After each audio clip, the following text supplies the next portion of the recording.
Mathilde Panot, députée LFI, a affirmé dans un tweet que la France n'était rien d'autre que les mots qui constituent sa devise liberté, égalité, fraternité.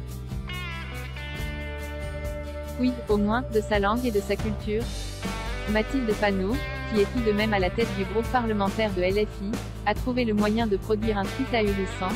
La France n'est ni une langue, ni une religion, ni une couleur de peau. La France, c'est liberté, égalité, fraternité.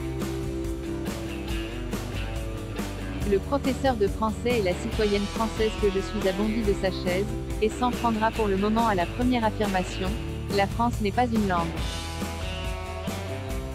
Comment une responsable politique censée représenter les Français peut-elle leur dénier leur langue?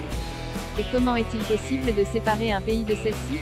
Pour commencer, j'invite Mathilde Panot à relire la Constitution qui inscrit le français comme langue de la France. Puis, je lui demande de me dire quelle est la langue de la France si ce n'est le français.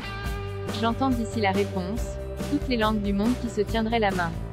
Comme c'est touchant, et comme ce baiser universel ressemble étrangement à la Pentecôte où il est dit que chacun parlant dans sa langue comprenait l'autre qui parlait dans la sienne. Sauf que pour ce faire, il faut que l'Esprit Saint descende sur nous. Mathilde Panot se voudrait-elle catholique et invoquerait-elle la grâce pour que sans langue commune on se comprenne quand même? Pratiquement, on voit à quel point sans langue commune il n'y a pas de vie sociale possible.